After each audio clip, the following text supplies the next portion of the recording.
আজকে চলে আসলাম আবারও একটা নতুন ভিডিও নিয়ে। তো চলো, আমি আজকে ভাতটা বসিয়ে দিয়েছি, আর এখানে আমার শাশুড়ি মা সবজিগুলো কেটে দিয়েছিল, বাঁধাকপি, গাজর, আলু, ফুলকপি কেটে দিয়েছিল। তো আজকে সবজি হবে হচ্ছে যে টাকুয়া বা শামুক, তোমরা কে কী বলো জানি না।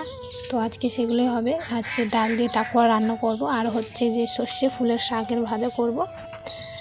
তো চলো, কীভাবে কী রান্না করছি তোমাদের সাথে সেটা শেয়ার করব। তো এখানে আমি দিয়ে দিয়েছি 5 ফোড়ন তেলের মধ্যে, তারপর পেঁয়াজ কুচি, লঙ্কা কুচি দিয়ে দিয়েছি, তারপরে দিয়ে দিলাম শাকটা একটু, এখন মনে হচ্ছে যে এক কড়াই মানে কতগুলো শাক, কিন্তু না, একটু পরে দেখবো কমে গেছে। তো এখন নুন হলুদ দিয়ে দিয়েছি, আর এখানে আমি মাংসর জন্য মশলাগুলো সব রেডি করে রেখে দিয়েছি। তো এখন দেখো এই যে কতটুকু হয়ে গেছে শাক ভাজাগুলো।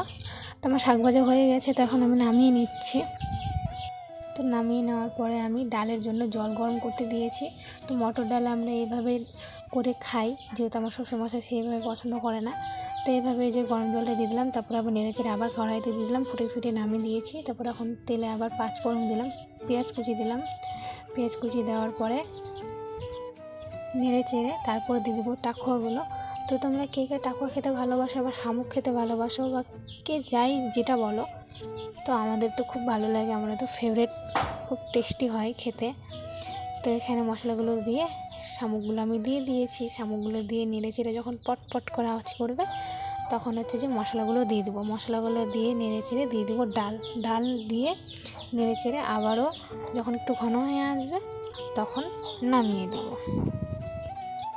তো এখন আমি আখা থেকে নামিয়ে নিচ্ছি একটা পাতিলের মধ্যে। তো তোমরা কে কে শাক ভাজা খাও, ওই হচ্ছে সর্ষের শাক, আমাদের তো খেতে খুবই ভালো লাগে। তো ওখানে করে নিয়েছি। তো তারপরে আমি এখন রান্না করবো মাংসর জন্য দিয়ে দিলাম আলু।